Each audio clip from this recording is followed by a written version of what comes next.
In May 2017, NHS staff across the UK arrived at work and found a red screen, a countdown timer, a demand for Bitcoin. 19,000 appointments were cancelled. This module starts there, with WannaCry, and then goes inside the ransomware attack, step by step. Not to alarm you, but to show you exactly where the chain can be broken. Because the most important insight in this module is not about the attack itself. It's about what comes before it, a stage most people never know exists. Because the most important insight in this module is not about the attack itself. It's all about what comes before it, a stage most people never know exists, and what you can do that turns a catastrophe into a recoverable incident. It was a Monday morning in May 2017. Staff at the UK's National Health Service were arriving at work, switching on their computers, and finding the same message on the screen. A red lock icon, a countdown timer, and a demand for the equivalent of £230 in Bitcoin. Their files were encrypted. Patient records were inaccessible. Surgery theaters could not function. Ambulances were turned away. Approximately 80 NHS trusts were affected. 19,000 appointments were cancelled. The estimated cost to the NHS alone was £92 million. The attackers were not specifically targeting the NHS. They were not even specifically targeting the UK. WannaCry was a ransomware worm that spread automatically across the internet, exploiting a vulnerability in unpatched Windows systems. It hit whoever had not applied a 2-month-old security update. It hit NHS trusts, Spanish telecoms companies, German railway departure boards, and a Russian interior ministry, all in the same 24 hours. This is what malware looks like at scale. It is not targeted, surgical, or personal. It is often indiscriminate, fast-moving, and catastrophic for whoever happens to be in its path. Understanding what malware is, how it gets in, and how to keep it out is not optional knowledge. It is basic digital literacy. Malware is short for malicious software, any program or piece of code designed to cause harm. The harm varies enormously. Some malware steals data quietly for months without you knowing. Some encrypts your files and demands payment. Some hijacks your computer to attack other systems.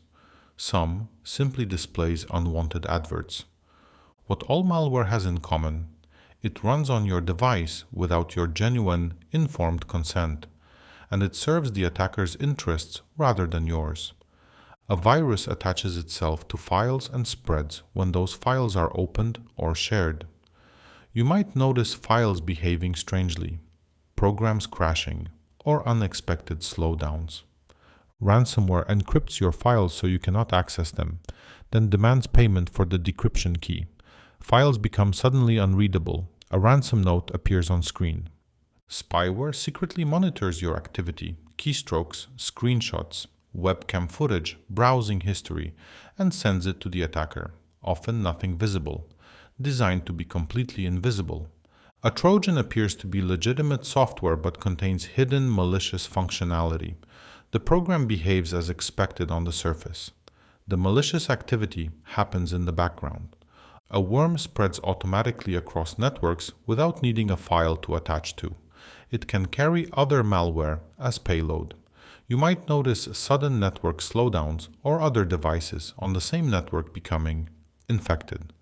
Adware displays unwanted advertising, often also tracking browsing behavior and selling the data. Your browser homepage changes. Search results look different. The unifying principle: malware does not appear on your device by magic. It always requires a delivery mechanism. An email attachment you open, a link you click, a USB drive you plug in, a software vulnerability that lets it in without any action from you. Understanding how malware arrives is the key to preventing it, because most delivery mechanisms can be disrupted by relatively simple habits. Of all malware types, ransomware deserves the most attention.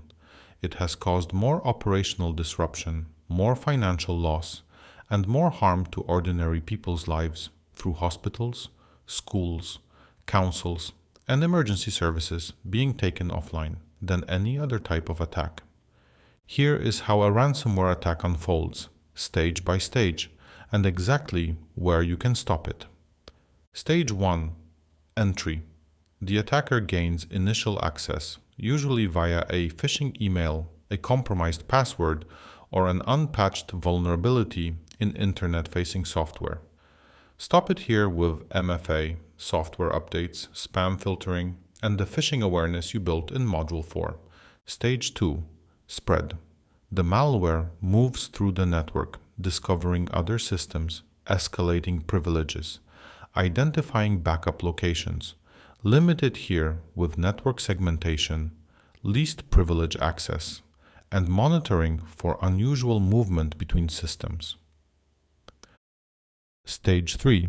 Preparation. This is the stage most people do not know about. Before triggering the encryption, the attacker identifies and often deletes or encrypts accessible backup copies. This is why online backups alone are not sufficient. If your backup is accessible from the main network, the attacker can reach it, and they will. Stage 4. Encryption. Files are encrypted rapidly across all reachable systems. The ransom note is deployed. By this point, if your offline backup is intact, you have a route out. If it is not, you do not. Stage 5. Demand. The ransom note appears, typically demanding cryptocurrency to avoid tracing, often accompanied by a threat to publish stolen data publicly. This is double extortion. Paying the ransom stops the encryption, but the data has already left your network. Stage 6. Recovery. The organization either pays and hopes for decryption, restores from clean offline backups, or rebuilds from scratch. The only reliable alternative to payment is a tested offline backup that the ransomware could not reach. That backup must exist before the attack, not after it. On the question of whether to pay, law enforcement agencies across Europe and the US generally advise against it. Payment funds further attacks. There is no guarantee the attackers will provide a working decryption key, and paying once marks you as a payer, making you a target again. If your organization is ever in that position, the decision should be made with professional legal and incident response advice, never alone and never hastily. If there is one concept from this module to commit to memory, it is the 3-2-1 backup rule. It is the simplest, most effective defense against ransomware for both individuals and organizations. 3. Keep at least 3 copies of your data, the original plus 2 backups. Any single copy can fail, be corrupted, or be encrypted without losing everything. 2. Store backups on at least 2 different types of media or in 2 different locations, an external hard drive and a cloud service, internal storage, and an offsite copy. One failure mode cannot take out all your copies simultaneously. 1. Keep at least 1 copy completely offline or air-gapped, inaccessible from your main network. This is the critical element. This is the copy that survives ransomware.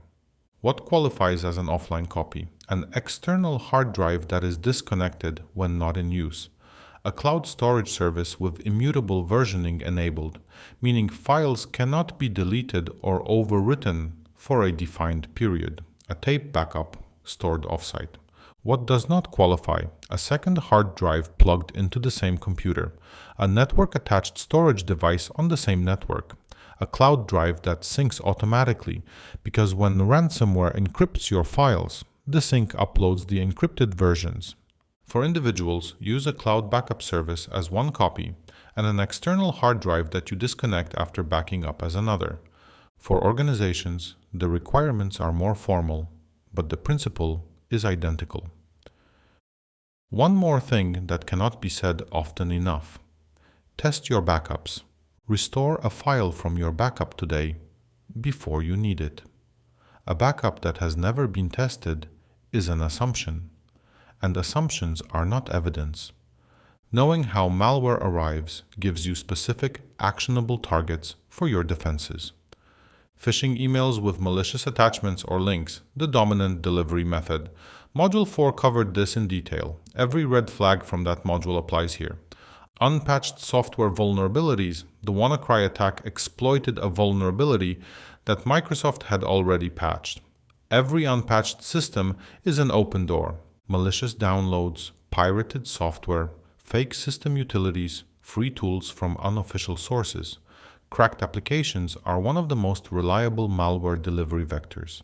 The cost of legitimate software is almost always less than the cost of a malware infection. Infected USB drives, physical delivery, often through the baiting technique from Module 4. Never plug in a USB device you found or were given unexpectedly. Compromised websites, malicious code embedded in otherwise legitimate-looking sites that executes when you visit them. Supply chain compromise, malware embedded in legitimate software updates from a trusted vendor. Less common, but very difficult to defend against individually. Now the defenses and the hierarchy matters here. Keep software updated. Patches close the vulnerabilities that malware exploits. Enable automatic updates and stop dismissing the prompts. Use reputable anti-malware. Modern operating systems include built-in protection, Windows Defender, Mac OS X Protect. Keep it enabled, don't disable it. Maintain offline, tested backups, following the 3-2-1 rule. The only reliable route to recovery when ransomware succeeds. Be cautious with downloads and attachments. Most malware requires you to run or open something. Your skepticism is a defense. Enable multi-factor authentication. Limits attackers' ability to use stolen credentials to deploy malware remotely.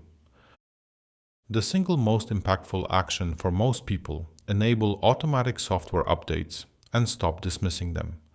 The majority of successful malware infections exploit vulnerabilities for which patches already exist. WannaCry exploited a vulnerability that had been patched 2 months earlier. The organizations that applied the patch were not affected. The ones that did not were. Staying updated is not a complex technical task. It is a decision to let your device do something it is already designed to do. Alright, before we move on, here are the 3 things from this module I want you to hold on to. Number 1, ransomware doesn't just decrypt files. It maps your network first. By the time you see the ransom note, the attacker has been inside for weeks. Number 2, the 3-2-1 backups. 3 copies, 2 locations, 1 offline. The offline copy is the one ransomware cannot reach. Number 3, patching is the single most impactful defense against malware. Most infections exploit vulnerabilities that already had a patch available. Now before we move on, there is one question. A hospital is hit by ransomware. All files have been encrypted. The IT team checks all the backups, but they were also encrypted because they were stored on a network drive accessible from the main server. Which backup principle was not followed? The correct answer is C. This is the one in the 3-2-1, the offline copy. Ransomware can reach and encrypt any storage accessible from the infected network, including backup servers, mapped drives, and cloud folders that autosync. The only copy ransomware cannot encrypt is the one it cannot reach: a disconnected external drive, tape stored off-site, or cloud storage with immutable versioning. Next up, Module 6. Passwords and accounts takeover. See you there.